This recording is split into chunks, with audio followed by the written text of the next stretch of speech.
삶에는 목적지가 있습니다 라는 말씀으로 함께 은혜를 나누고자 합니다. 오늘 성경에 보니까 바람과 파도 중에 고통당하고 있는 제자들을 향해 무리를 걸어오신 분이 계십니다. 우리를 인생의 고통과 문제 가운데서 구원해 주실 수 있는 유일한 길이신 예수 그리스도입니다. 오늘 제자들이 배를 타고 갈릴리 호수를 지나고 있는데 폭풍우를 만났다고 성경은 기록하고 있습니다. 그래서 그들이 그 폭풍 가운데서 굉장한 고통과 환난과 문제를 겪고 있는데, 그때 예수님께서 호수 위를 걸어오셔서 그들에게 평안을 주시고 마침내 그들이 가야 하고 그들이 도착해야 되는 목적지에 이르게 하시는 것을 보게 됩니다. 우리 인생이 바로 이와 같은 것이죠. 우리는 인생을 호수 위에 떠 있는 배다라고 얘기할 수 있죠. 그래서 배를 타고 가는데 어떤 사람은 평생에 한 번도 폭풍을 만나지 않을 수도 있죠. 또 어떤 사람은 자주 폭풍을 만나서 늘 어려움을 겪고 환난을 겪고 또 폭풍 가운데 생명을 잃는 사람들도 또 우리가 많이 보게 되지요. 그러나 모든 사람들이 공통적으로 가지고 있는 것은 뭐냐면 배 안에서의 삶이, 그것은 그냥 지나가는 과정이고 필요에 의해서 그렇게 하는 것이고 마침내 그들이 가야 하는 목적지가 있다는 것이죠. 우리 인생은 목적지가 있습니다. 그 목적지가 어떤 사람은 죽음이라고 하고 또 어떤 사람은 그 목적지가 없다라고 얘기하는 사람들도 있죠. 인생은 아무것도 아니에요. 동물이에요. 그러니까 먹고 마시고 즐기다가 그냥 가는 것이라고 생각하는 사람들도 있습니다. 또 인생이 목적지가 뭐냐면 또 다른 것으로 태어나는 것이라고 주장하는 사람들도 있지요. 환생에서 마침내 환생이 없는 그런 존재가 되는 것이 그 사람의 인생의 목적이라고 주장하는 사람들도 있지요. 예수님께서 또 하나님께서 우리가 성경을 통해서 우리에게 끊임없이 말씀하시는 것은 목적지가 있다라는 것이죠. 그래서 아브라함도 이삭도 야곱도 모든 사람들이 성경에 기록하기를 그들이 조상이 있는 곳으로 갔다 이렇게 얘기하잖아요. 목적지가 있다라는 것이죠. 구약에는 그 조상이 있는 곳이 어딘지를 우리에게 자세하게 말해주지 않습니다. 근데 신약은 우리에게 그것을 굉장히 자세하게 말해주고 있습니다. 우리가 가야 하는 곳이 어디냐? 바로 하늘나라죠. 하나님의 나라죠. 그래서 우리가 성경의 마지막 요한계시록이 그것을 명확하게 하늘나라는 어떤 곳이다라는 것을 우리에게 말해주고 있잖아요. 누구에게 그것을 말해주고 있는지를 생각해 보면 그 시사하는 바가 굉장히 많죠. 누굽니까? 고난당하고 있는 요한에게 하나님이, 예수 그리스도가, 천사들이 와서 그 천국에 대해서 얘기를 해주는 거예요. 네가 이 땅에서 고난받는 것이 너의 목적이 아니라고 얘기하는 것이죠. 완전한 목적을 이루는 길은 네가 천국에 이르는 길인데 그 천국에 이르는 길이 무엇인지를 말하는 것이 바로 요한 계시록이잖아요. 예수 그리스도를 믿고 믿음을 저버리지 않고 하루하루를 네가 살아간다면 너는 그 너를 위해서 예비된 그 하늘나라에 들어가게 된다. 그것이 너의 인생의 목적이다라고 얘기해주고 있는 거예요. 성경이 창세기로부터 시작해서 인간이 만들어진 것으로부터 시작해서 살아가다가 신약에 와서 예수를 만나고 예수를 만난 인생은 어떻게 살아야 된다고 쭉 얘기하다가 마침내 요한계시록에 이르면 우리는 그곳에 가서 삽니다. 어떤 사람이 그곳에서 삽니까? 라고 묻는다면 요한계시록이 우리에게 얘기하잖아. 예수 그리스도를 믿고 그 믿음을 지키는 사람, 그 믿음 안에서 하루하루를 살아가는 사람이 바로 그와 같다. 인생은 목적지가 있다라는 거예요. 이걸 잊으면 안 됩니다. 이걸 잊으니까 자꾸 다른 곳에 신경을 쓰는 거예요. 안목의 자랑, 이생의 자랑, 그죠? 헛된 것을 추구하면서 하는 것이고 그것이 축복이고 그것이 마치 목적인 것처럼 생각하는 거예요. 출애굽한 이스라엘 민족처럼 맛있는 걸 먹는 것이 인생의 목적이라고 생각하고 좋은 옷을 입는 것이 인생의 목적이라고 생각하고 높은 자리에 올라가는 것이 인생의 목적이라고 생각하고 내 자녀를 출세시키는 것이 인생의 목적이라고 생각하는 어리석은 가운데 서게 되는 거예요. 폭풍이 오면 그 폭풍이 바로 우리가 이곳이 인생의 끝이 아니라는 것을 말해주는 것이죠. 이것이 인생의 목적지가 아니라는 것을 말해주는 것이죠. 그것이 평탄하고 잔잔할 때는 여기가 좋사오니 초막셋을 짓자고 말하는 베드로처럼 야 인생 살만하구나, 인생 괜찮구나, 이렇게 평생 살면 좋겠다라고 생각하죠. 그러니까 요즘 영원히 사는 것에 대한 연구가 많이 진행됐다고 하잖아요. 돈 많은 사람들이 자기 목을 이렇게 잘라가지고 죽은 젊은 사람 몸에다 이렇게 이어가지고 젊음의 생명을 살려고 하는 그런 연구를 계속 하고 있다고 그러잖아요. 러시아에서. 왜냐하면 그렇게 하는 사람은 가난한 사람이 아니에요. 그렇게 하는 사람은 부자예요. 내가 너무 많은 것을 가지고 있어서. 그건 진시황과 똑같은 거죠. 고대로부터 많은 것을 가지고 많은 것을 누리는 사람들은 이 생명이 끝까지 되었으면 좋겠다라고 생각합니다. 그런데 폭풍이 오고 어려움이 오고 환난이 온 사람들은 야 빨리 죽었으면 좋겠다. 그러니까 욥을 보면 알 수 있잖아요. 욥이 고통과 고난 가운데 있으니까 욥이 제일 먼저 하는 게 뭐예요? 죽었으면. 처음에는 내가 왜 태어났지? 그러면서 엄마 아버지를 원망하잖아요. 왜 나를 낳았어? 왜 나를 낳고 이렇게 아들 낳았다고 기쁘게 잔치를 벌였어? 그러면서 계속 얘기하잖아요. 젊을 때 죽었으면 좋았을 텐데 내가 왜 이 노년에 이 고생을 하고 이 고통을 받아야 돼? 하면서 얘기하잖아요. 우리에게는 환난과 고통과 어려움과 문제는 인생의 목적이 무엇인지를 우리한테 환기시켜 주는 거예요. 그리고 우리의 힘으로 그것을 벗어날 수 없기 때문에 우리가 예수 그리스도를 더욱더 의지하게 되고 그 믿음을 통해 마침내 하나님이 예비하신 곳에 이르게 되는 축복을 우리에게 보여주는 거예요. 예수님은 오셔서 우리의 잘못된 하나님에 대한 생각을 고쳐주셨어요. 예수님이 이 땅에 오셔서 우리에게 주신 첫 번째는 뭐냐면 하나님에 대한 잘못된 생각들을 우리에게 바꿔주셨다는 거예요. 인간은 죄를 지었습니다. 그렇기 때문에 인간은 기본적으로 하나님을 무서운 존재로 생각합니다. 그래서 성경을 알지 못하는 사람들은 신을 달랜다고 하잖아요. 다 신을 달랜다고 해요. 왜냐하면 하나님은 화가 난 사람이니까 하나님을 달래야 된다라고 생각하는 거예요. 그래서 제물도 드리고 자기 이렇게도 하고 신이 싫어하는 거는 하지 않는 것이죠. 옛날에 우리 어릴 때는 문지방을 밟지 말라고 했잖아요. 왜 문지방을 밟지 말래요? 신이 싫어한다는 거예요. 그래서 문지방을 밟으면 재수없다고, 너 안 좋은 일이 생긴다고 그렇게 했어요. 왜 그렇습니까? 신은 달래는 것이라고 생각했다는 거예요. 왜? 화가 나 있으니까 신이 항상. 요한복음 3장 10절에 하나님이 세상을 이처럼 사랑하사 독생자를 주셨으니 이는 저를 믿는 자마다 멸망치 않고 영생을 얻게 하려 하심이니라.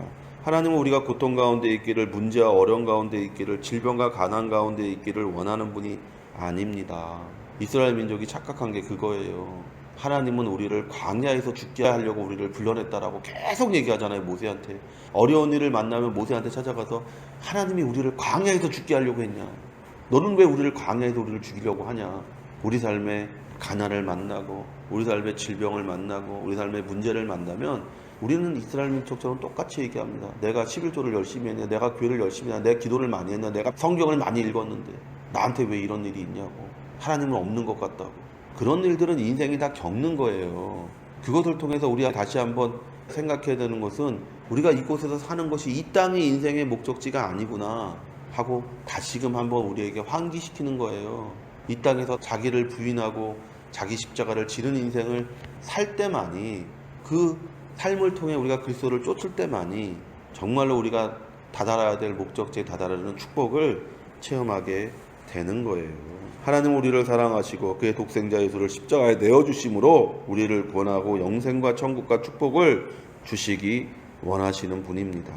우리는 예수 그리스도를 통해 좋으신 하나님, 사랑의 하나님을 알게 됩니다.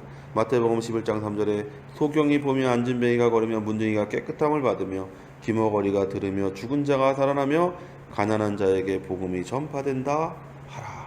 보세요. 하나님께서 원하는 게 바로 그런 거예요. 고통과 환난과 문제와 어려움 가운데 있는 자에게 오셔서 그들을 구원하고 그들을 고치시고 그들에게 복을 주시기 원하시는 것이 하나님의 뜻이라는 거예요. 그 뜻이 우리 가운데 펼쳐지는데, 그 뜻이 우리 가운데 펼쳐질 때 잊지 말아야 될 것들이 무엇이냐? 출애굽한 이스라엘 민족처럼 광야가 목적지인 것처럼 생각하면 안 된다라는 거예요. 예수님은 자신이 오신 목적을 아까처럼 이렇게 설명하고 있습니다.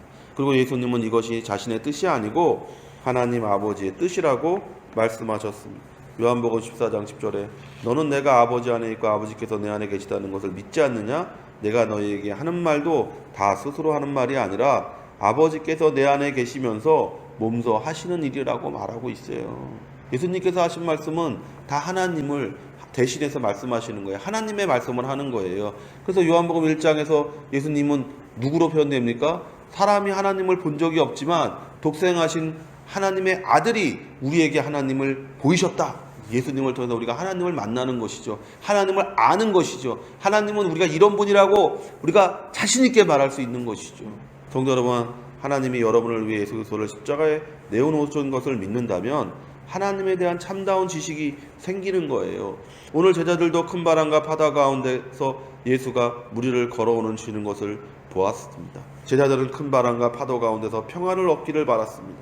그리고 그 평안을 예수 그리스도를 영접함으로 얻게 되었다고 말합니다. 보세요. 제자들도 예수님께서 가라고 했는데, 그래서 우리가 성경에 보면 예수님께서 호수를 건너 저편에 가서 기다리라고 얘기했어요. 그리고 예수님께서 산에 올라가서 기도하셨어요. 예수님이 가라고 해서 갔는데 거기서 폭풍을 만났어요. 제자들의 마음이 어땠을까요? 그들이 어떤 마음이었을까요? 성경은 그것에 대해서 뭐라고 말하지 않습니다. 그들이 굉장히 어렵게 되었다라고만 이야기하고 있어요. 그때 예수님께서 걸어오셔서 그들의 어려움과 환난 가운데서 그 평안을 주었고 기쁨을 주었다라고 성경은 우리에게 얘기하고 있습니다. 우리의 믿음의 조상들과 순교자도 그 길을 그렇게 기꺼이 걸어갔어요. 그것은 결코 자신의 생명이 가치 없다고 생각해서 그 길을 걸어간 것이 아니에요. 그 길만이 참 생명, 참 안식, 참 평안이 있는 길이기 때문이에요. 모세가 40세에 자신의 생명이 죽임을 당할까 강야로 도망가지 않았습니까? 그런 그가 80세의 나이에 다시 그를 배반했던 민족에게로 돌아가는 길을 생각해 보십시오. 모세에게 어떤 일이 일어났습니까? 성도 여러분, 참 생명을 알기에, 참 평안을 알기에, 참 기쁨을 알기에 그들은 그런 길을 마다하지 않은 거예요. 왜 그들이 그런 길을 갔습니까? 모세는 왜 40세에 도망갔던 길을 80세가 되어 늙어서 언제 죽을지 모르는 그 몸을 이끌고 왜 자신의 민족에게로 돌아갔습니까? 인생의 목적지를 알게 된 사람들, 참된 목적지를 알게 된 사람들의 삶의 모습이죠. 어떤 것이든 참고, 어떤 것이든 이기고, 어떤 것이든 견뎌내는 그와 같은 삶을 사는 것이죠. 요한계시록의 내용이 바로 그런 거잖아요. 요한이 어디에? 섬 가운데 유배되어 있었습니다. 그때 거의 100세가 되었다라고 성경학자들은 얘기하잖아요. 이제 죽을 날을 바라보고 있는 사람이 학대와 박해를 당하고 있었습니다. 그냥 예수 안 믿는다고 하면 끝나는 거예요. 뭐 노인을 죽이겠어요, 살리겠어요. 근데 요한이 끝까지 그 믿음을 지키니까 반모섬에다가 요한을 유배를 보내버린 거죠. 그곳에 이르러서 얼마나 절망 가운데 있었겠습니까? 자신의 일평생을 젊을 때 부르심을 받아서 그때까지 거의 80년을 넘게 사실 예수를 섬기기도 하고 또 복음을 전하기도 하고 얼마나 많은 일들을 겪고 얼마나 많은 상황들을 겪었겠습니까? 그런 사람이 반모섬에 갇혀서 이제 죽을 날을 바라보고 있습니다. 거기에 무슨 희망이 있을까요? 어떠한 희망도 없을 때에 하나님께서 천사를 보내셔서 요한으로 하여금 진정한 목적지가 무엇인지를 보여주시는 것을 보잖아요. 오늘 본문에 보니까 큰 바람과 파도가 잔잔해졌다는 기록이 없습니다. 풍랑이 일건 일지 않건 이미 예수를 모신 사람에게는 아무런 의미가 없기 때문입니다. 우리는 큰 파도가 멈추고 파도가 멈추면 기쁘고 평안할 것이라고 생각합니다. 우리는 삶에 문제가 없고 물질적으로 부족하지 않고 모든 것이 잘 될 때 평안하고 기쁠 것이라고 생각합니다. 그러나 성경은 우리가 바람과 파도 가운데서도 기쁨과 평안을 누릴 수 있다고 말합니다. 오늘 제자들은 예수 바다를 통해 가버나움에 이르려고 했다고 성경은 기록하고 있습니다. 요한복음 6장 17절에 배를 타고 바다를 건너 가버나움으로 가는데 이미 어두웠고 예수는 아직 저희에게 오시지 아니하셨더니. 인생은요, 누구나 목적을 갖고 있습니다. 그러나 누구나 그 목적을 알지 못하고 이루지도 못합니다. 하나님을 알지 못하는 사람은 잘못된 인생의 목적을 갖고 삽니다. 잘 입고 잘 먹고 병들지 않고 살다가 알지 못하던 미래에 대한 두려움으로 죽는 것입니다. 그래서 이방인들을 예수님께서 한마디로 표현하실 때 뭐라고 하냐? 무엇을 먹을까, 무엇을 입을까, 무엇을 마실까 염려하며 근심하는 것이 이방인들의 특징이다. 예수 믿지 않는 사람, 하나님의 나라 밖에 있는 사람들의 특징은 뭐냐? 늘 무엇을 먹을까, 무엇을 입을까, 무엇을 마실까, 어디에 거할까? 이것이 그 사람들의 가장 기본적인, 가장 원초적인, 가장 근본적인 두려움이면서 또 가장 그들을 만족시키는 것이라고 예수님께서 얘기하고 있는 것을 우리가 성경을 통해서 보게 되는 것이죠. 예수 믿는 사람과 예수 믿지 않는 사람을 한마디로 구분하는 가장 간단한 것이 바로 그것이죠. 당신은 무엇을 걱정하십니까? 당신은 무엇을 생각하고 계십니까? 늘 내일 일을 염려하고 근심하고 무엇을 먹을까, 무엇을 입을까, 무엇을 마실까 염려하고 근심하는 인생이 바로 믿지 않는 자의 인생이고, 먼저 그 나라와 그 일을 구함으로써 늘 먹고 입고 마시는 것이 더하여지는 인생이 바로 예수 그리스도를 믿는 인생이라고 우리가 단언할 수가 있는 것이죠. 그것이 믿는 자와 믿지 않는 자를 나누는 기준이에요. 교회를 나오고 안 나오고가 기준이 아니라, 늘 성경을 끼고 다니느냐 안 끼고 다니느냐의 기준이 아니라, 말씀을 읽느냐 읽지 않느냐의 문제가 아니라, 그 기준은, 예수님께서 우리에게 제시하신 기준은 딱 그거예요. 네가 오늘을 살면서 무엇을 걱정하느냐, 먼저 그 나라와 그 일을 생각하느냐, 아니면 무엇을 먹을까, 무엇을 입을까, 무엇을 마실까를 생각하느냐가 바로 믿는 자와 믿지 않는 자를 나누는 기준임을 우리가 성경을 통해서 보게 됩니다.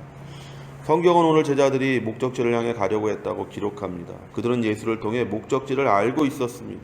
그들은 종교를 통해 길을 알았지만 그러나 그 목적지에 이를 힘이 없었습니다. 예수가 없는 건 종교예요. 예수님이 없는 건 뭐든지 다 종교예요. 종교. 예수님이 없는 곳엔 생명이 없습니다. 생명이 없는 곳에는 인생의 참다운 목적지에 이룰 수 있는 능력이 없어요. 시체는요, 결단코 움직이지 못해요. 죽은 자가 어떻게 움직입니까? 식물인간이 뇌만 살아있는 사람이라고 한번 생각해 보십시오. 그 사람 머릿속으로 뭐 해야지라고 생각할 거예요. 그러나 몸은 안 움직여요. 생명이 없기 때문에. 생명이 있다는 것은 바로 그와 같은 거예요. 움직일 수 있다는 것이죠. 할 수 있다는 것이죠. 걸어갈 수 있고 뛰어갈 수 있고, 그것이 바로 생명이 있는 사람의 특징이고, 그래서 그 특징이 바로 목적지를 향하도록 우리를 움직이는 것이죠. 예수 없는 종교, 지금 전 세계의 기독교회가 사람들로부터 손가락질 당하는 이유는 뭐냐? 그 사람들이 착하게 안 살아서 아니에요. 도덕적으로 안 살아서가 아니에요. 그 사람들 안에 예수 그리스도의 생명이 없기 때문이라고 우리가 말할 수가 있는 것이죠. 제자들은 알고 있었어요. 이 사람들은 유대인이에요. 그래서 인생의 목적지가 있다는 거 알아요. 그러나 그 목적지에 갈 힘이 없어요. 율법으로는 갈 수가 없어요. 율법이 뭡니까? 자기 힘으로 가는 거예요. 자기 힘으로 노를 저어서 가는 거예요. 율법이라는 것은요. 우리가 인생을 자기 힘으로 살잖아요. 자기 힘으로. 그게 율법이에요. 내 힘으로 살아가는 거, 내 힘으로 하나님을 만족시키는 거, 내 힘으로 축복받는 거, 내 힘으로 성공하는 거, 그게 율법이에요. 그게 율법주의자예요. 다른 게 율법주의자가 아니에요. 내 힘으로 하는 게 율법주의자예요. 내 힘으로. 내가 할 수 있다. 내 능력으로 하는 거. 아담과 하와가 최초의 범죄가 그거잖아. 내가 하나님이 되겠다. 내 힘으로 하겠다. 가인과 아벨에서 가인이 아벨을 죽인 이유가 뭐예요? 내가 제사를 내 걸 하나님이 안 받았다. 그게 다 그게 율법주의자죠. 율법주의가 다른 것이 아니에요. 내 힘으로. 세상의 종교는 다 내 힘으로 해. 내 힘으로. 어느 종교에 가서 믿기만 하면 구원받습니다. 그런 종교가 어디 있어요? 기독교 빼고는 없어요. 거기다가 플러스 하는 것들이 다 이단들이죠. 예수 믿고 선하게 살아야 된다. 예수 믿고 교회를 다녀야 된다. 예수 믿고 누구를 또 믿어야 된다. 다 이단이잖아요. 그런 것들이. 성경이 말하는 게 다 그 이단이잖아요. 이단이 별건가요? 그거예요. 예수 믿고 뭘 해야 된다라면 다 이단인 거예요. 성경이, 종교는 절대로 우리를 목적지에 이르게 하지 못합니다. 로마서 8장 1절에서 2절에 그러므로 이제 그리스도 예수 안에 있는 자에게는 결코 정죄함이 없나니 이는 그리스도 예수 안에 있는 생명의 성령의 법이 죄와 사망의 법에서 너를 해방하였습니다. 우리가 인생의 분명한 목적에 이룰 수 있는 것이 바로 그거예요. 바로 예수 그리스도를 말미암아 우리 안에 능력이 생기는 것이죠. 우리 안에 그 능력을 통해서, 그 생명을 통해서 우리가 예수 그리스도와 함께 참다운 목적지에 이르게 되는 축복을 체험하게 되는 거예요. 예수 그리스도가 내 마음 가운데 있을 때 바람이 일건 파도가 일건 삶에 문제가 있건 내 몸에 질병이 있건 물질이 부족하든 넘치든 상관없이 우리 인생의 참된 목적을 이룰 수가 있게 되는 것입니다. 생명이신 예수 그리스도가 내 마음에 있어야 됩니다. 제자들은 예수 그리스도가 그 배에 타자마자 그 목적지에 기쁘게 이룰 수가 있었습니다. 자기 힘으로 안 되는 것들이 우리가 살아가면서 얼마나 많이 만납니까? 그러나 예수 그리스도를 통해서 그 모든 것들을 우리가 이루어내는 축복을 체험하게 되는 거예요. 그래서 바울이 우리에게 얘기했잖아요. 내게 능력 주시는 자 안에서 내가 모든 것을 할 수 있다.